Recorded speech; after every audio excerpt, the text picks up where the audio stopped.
जैसा मैंने आप लोगों को बताया था लास्ट टर्न पर हमारी बात चल रही थी, तो हम लोग बात कर रहे थे किसके बारे में? मोटिवेशन के बारे में। और मोटिवेशन के इस बारे में बात करते-करते हम लोगों ने कुछ चीज़ों को समझा था और उसको एनालाइज़ किया था। और ये पता लगाया था कि मोटिवेशन का मतलब होता है किसी व्यक्ति को काम करने के लिए प्रेरित करना कि भाई तुम कुछ काम कर सकते हो, यू कैन डू इट। ये जो यू कैन डू इट वाली जो स्थिति होती है, इस स्थिति को हम इस स्थिति में लाने की स्थिति परिस्थिति जो पूरी प्रक्रिया है, हम काम नहीं करना चाहते से आपको काम करने के लिए प्रेरित करने तक की जो स्थिति है, उसको हम क्या कहते हैं? उसको हम कहते हैं मोटिवेशन। तो मोटिवेशन एक प्रक्रिया है, मैंने आपको बताया था, मैं थोड़ा सा रिकॉल करा रहा हूं। और इस प्रक्रिया को पालन करने के लिए, इस प्रक्रिया को कंटिन्यू करने के लिए हमारे पास कुछ थ्योरीज आती हैं। उन थ्योरीज के अकॉर्डिंग हम मोटिवेट करते हैं लोगों को, अभिप्रेरित करते हैं। तो दो थ्योरीज के बारे में हम लोग बात कर चुके थे। थ्योरी एक मॉनेटरी थ्योरी और दूसरी हमने मैस्लो की थ्योरी के बारे में बात किया था। आज हम तीसरी थ्योरी के बारे में बात करने जा रहे हैं और उस थ्योरी का नाम है हर्ट्ज़बर्ग की theory. Theories provided by Herzberg. तो during the 1950 Frederick Herzberg proposed a theory of employee motivation based on satisfaction. Herzberg concluded that two separate factors influenced motivation. These two classes of factors were associated with employee satisfaction and dissatisfaction. Hence, his concept has come to be called Herzberg's two-factor theory. याद रखेंगे, exam में कभी कभी ये two factor theory के नाम से पूछ लिया जाता है, कभी कभी हर्ट्ज़बर्ग थ्योरी के नाम से जान लिया जाता है। यहाँ पे जो मेन चीजें हैं वो क्या हैं कि Herzberg concluded that two separate factors influenced motivation. दो सेपरेट अलग अलग चीजें हैं जिन्होंने इसको मोटिवेट करती हैं। And what are these factors? Hygiene factor. पहला फैक्टर क्या कहलाता है? Hygiene factor. These factors include working conditions, job security, salary, supervision, company policy, etc. अब तो ध्यान से इस चीज को समझिएगा, बड़ी ही विचित्र सी थ्योरी है ये थ्योरी अपने आप में ही अपना कंट्राडिक्शन लेके चलती है। क्या कहा इसने? दीज हाइजीन फैक्टर्स, यानी कि वो फैक्टर्स जो आपको काम करने के लिए प्रेरित करने के कार्य कर रही होती है। तो these factors include working condition, काम करने के तरीके, जॉब सिक्योरिटी, कि आपकी नौकरी पक्की है या नहीं, सैलरी, आपके ऊपर सुपरविजन कैसे हो रहा है। अब जस्ट इमेजिन आप क्लास में जाएं और आपकी डेस्क के ठीक ऊपर एक कैमरा लगा हुआ हो, आप हिल भी नहीं सकते, आप बात भी नहीं कर पा रहे हैं, तो सुपरविजन, कंपनी की policy, these are extrinsic to the job and environment centered. These factors are called dissatisfiers or hygiene factors. इनको dissatisfier कहते हैं। क्यों? होना इनको चाहिए था satisfier, है कौन? क्या ये? dissatisfier। गौर से समझिएगा, these factors are called dissatisfiers or hygiene factors as they are essential for the mental health of the employees. These are also called maintenance factors because they are necessary to maintain a reasonable level of satisfaction. इसको ऐसे समझिए, आप घर में घुसते हैं, कहीं मान लीजिए कॉलेज गए, 2 पीरियड 3 पीरियड आपने पढ़े, थक गए, दोस्तों के साथ थोड़ी सी झिकझिक भी हो रही है, आप घर में घुसते हैं और घुसते ही आपकी मम्मी आपको एक कप चाय ला करके दे देती है। हैव यू एवर फेल्ट कि you should say thank you mummy? चाय आती है वो टेकन फॉर ग्रांटेड है। हम घर में घुसेंगे, मामा एक कप चाय ला के दे देगी, कि कुछ नाश्ता दे देगी, रिगार्डलेस टू योर मूड। लेकिन अगर वो चाय नहीं आती है तो आप गुस्सा होते हैं। क्या मम्मी मैं आया हूं, मेरे को चाय भी नहीं मिल रही है। फर्क समझिए, इनका होना इतना नेचुरल हो जाता है, इतना टेकन फॉर ग्रांटेड हो जाता है कि इनका होना हमारे लिए कोई मायने नहीं रखता। लेकिन इनका जो क्या हुआ, इनका होना हमारे लिए कोई मायने नहीं रखता, लेकिन इनका ना होना हमारे लिए बहुत मायने रखने लगता है।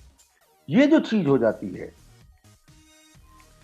ये प्रॉब्लम खड़ा करती है। तो गौर से समझिए, if they exist in a work environment they yield no dissatisfaction, है तो कोई फर्क नहीं पड़ने जा रहा, but their existence does not motivate employees, लोगों को प्रेरित नहीं करा। जैसे मैंने अभी आपसे चाय की बात की ना, मम्मी ने चाय ला करके दे दी आपको, आप संतुष्ट हो गए, लेकिन ना मम्मी को थैंक यू नहीं बोल रहे। चाय नहीं मिलेगी तो मम्मी से झगड़ा जरूर कर लेंगे। तो these are hygiene factors, these factors are not strongly motivating, however their lack of existence would result in dissatisfaction. These are job context factors, इनको job context factors भी कहते हैं। तो ये जो चीज है, इसको क्या कहा गया, हाइजीन फैक्टर्स। दूसरे फैक्टर का नाम दिया गया motivator. These factors are related to the content of the job. They are inherent in the job and operate primarily to build motivation. Their existence will yield feelings of satisfaction, but their absence will not create strong dissatisfaction among employees. इसको ऐसे सोचिए, तय हो गया, आपने अपने घर पे एक डोमेस्टिक सर्वेंट रखा है, काम करने के लिए आता है, काम करता है, उसके बाद महीने के आखिरी में अपनी सैलरी रख लेता है, चला जाता है। वन फाइन मॉर्निंग आपने उसको क्या कहा, आइए एक कप चाय ले लीजिए, ठंड बहुत हो रही है, चाय ले लो। ये चाय आपके पैकेज में इंक्लूड नहीं है, लेकिन जब आप ये एक कप चाय पिला देते हैं उसको, तो आप उसे मोटिवेट कर देते हैं।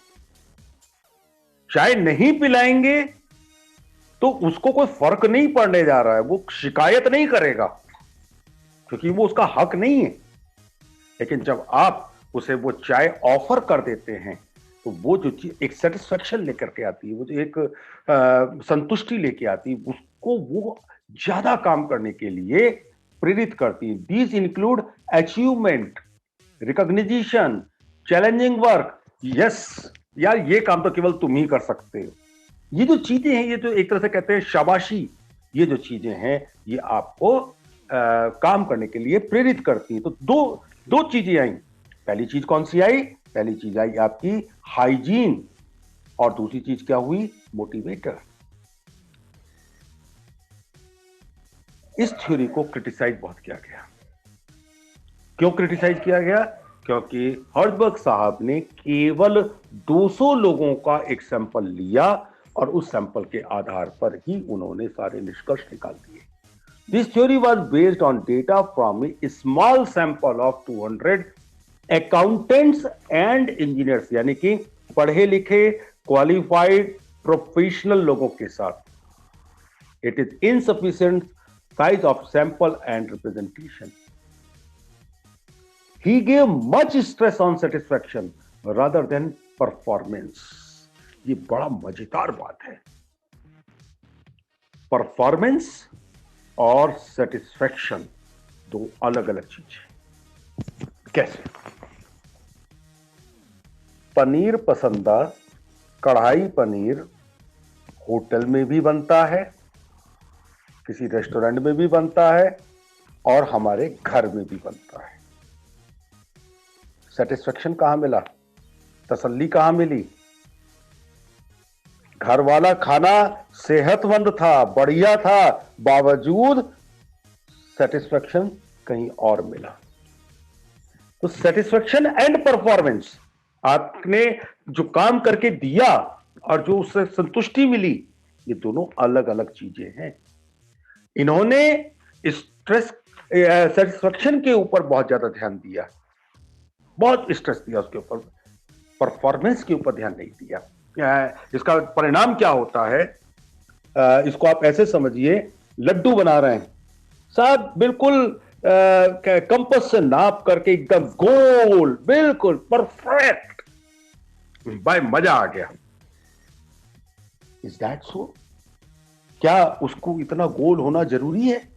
लेकिन जब यही आप बॉल बेयरिंग की बॉल बना रहे होंगे, वहां पर परफेक्ट गोल होना बहुत जरूरी है। तो ये जो सेटिस्फैक्शन है, परफॉर्मेंस है, इसका थोड़ा सा अंतर करना पड़ता है।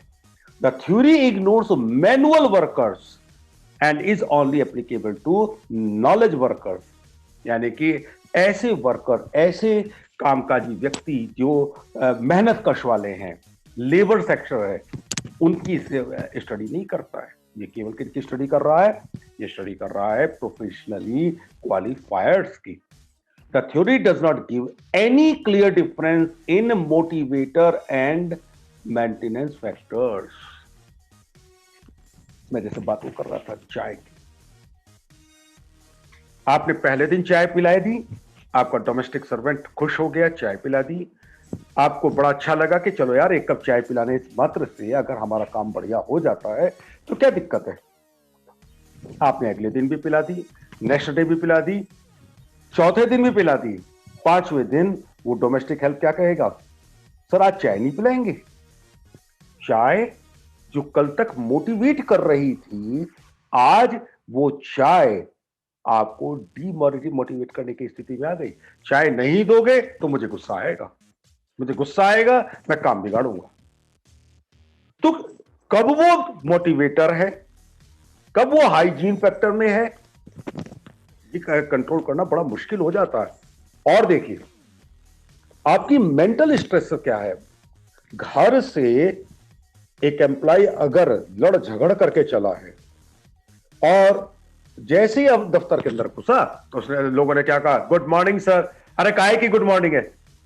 सुबह से दिमाग खराब कर रखा है, क्या है मॉर्निंग में गुड? क्योंकि मूड खराब है, गुड मॉर्निंग भी बुरी लग रही है। और अगर मूड अच्छा है, और जी शर्मा जी, अरे यार मजा आ गया आज तो भाई, सुबह सुबह बढ़िया नाश्ता किया, आनंद आ गया। ये जो आनंद आ गया,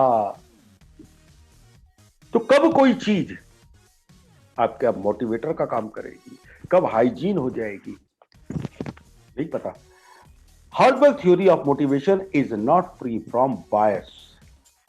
Motivation seekers are motivated basically by the nature of the task, whereas maintenance seekers are motivated by the nature of the environment. यही बात जो मैं कहना चाहता हूं, आपका वातावरण, आपका आसपास की सराउंडिंग्स, ये सब चीजें आपको मोटिवेट करती हैं।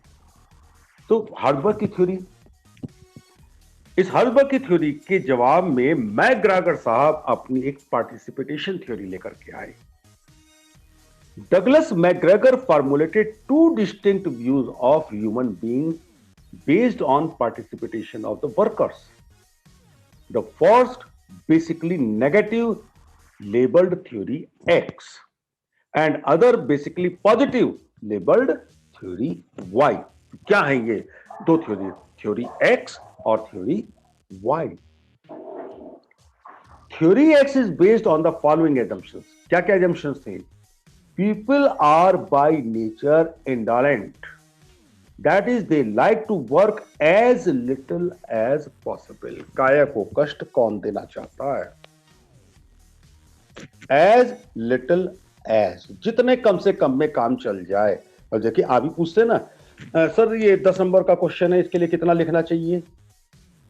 यानी कि कहीं मन में है, थोड़ा सा थोड़ा लिखना तो काम चल जाएगा ना, आधा पेज लिख करके काम चल जाएगा ना।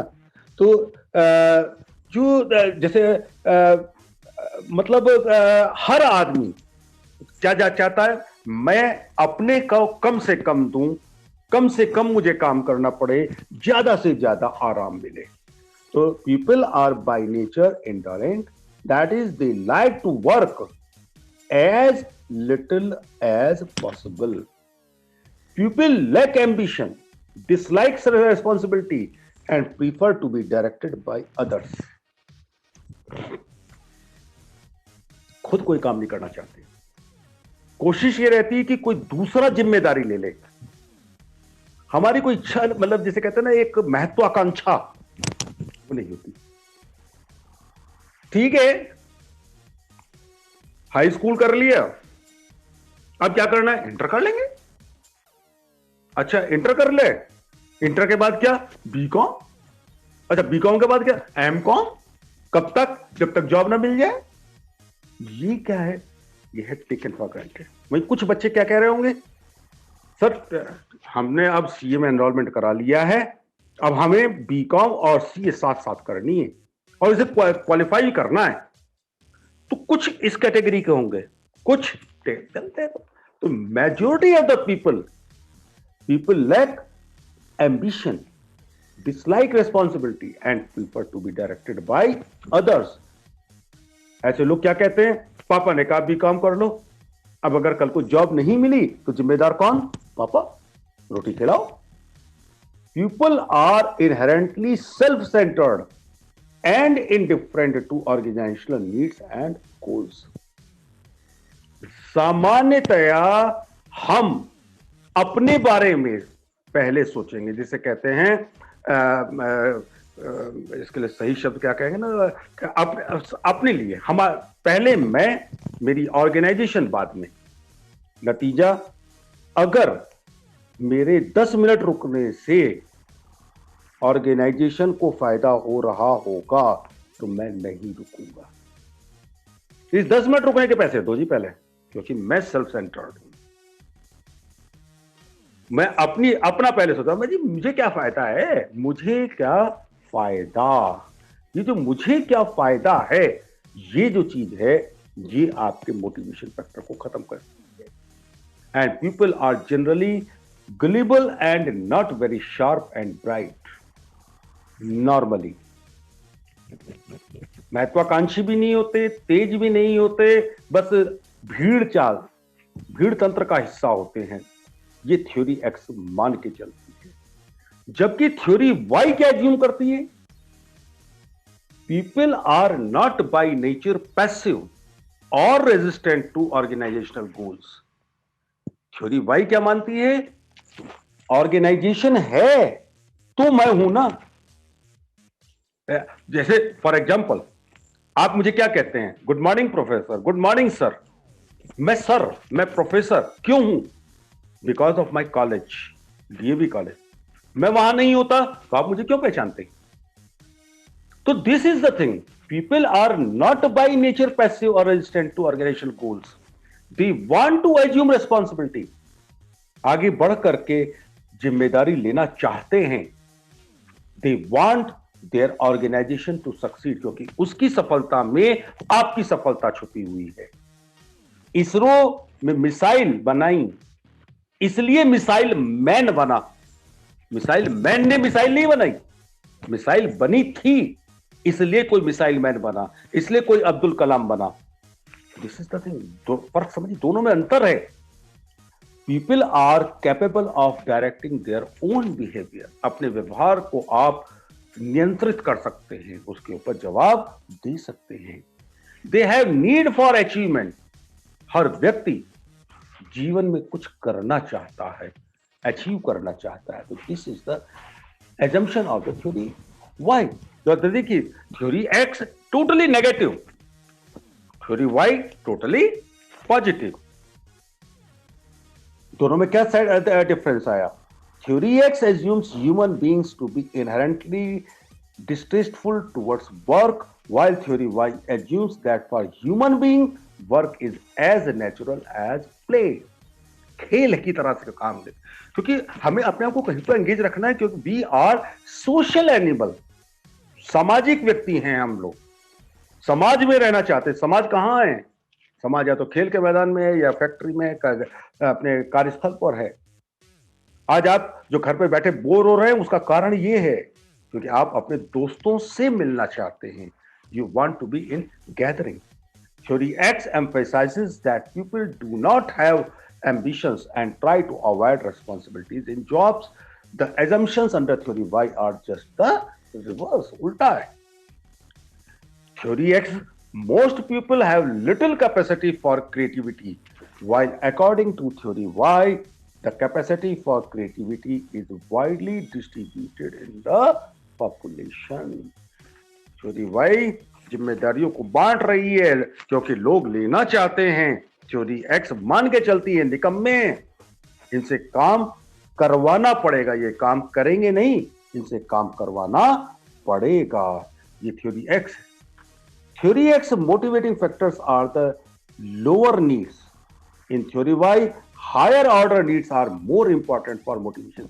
मैस्लो देखिए यहां पर क्या कह रहा है, motivating factors are the lower needs. रोटी खाना कपड़ा बस हो गया, आदमी इतने में काम कर लेगा। जबकि theory Y prestige, command, responsibilities, praise, इन चीजों के ऊपर विश्वास करती है। थ्योरी एक्स सेल्फ मोटिवेशन की बात नहीं करती and required to be extremely controlled and closely supervised to get maximum output from them.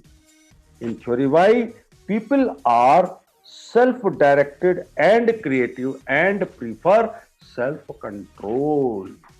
Theory Y में आदमी क्या चाहता है, मैं आप मुझे ये मत बताओ कैसे करना है, आप ये बताओ मुझे काम क्या चाहिए, कर मैं लूंगा अपने आप, रास्ते मेरे पास हैं।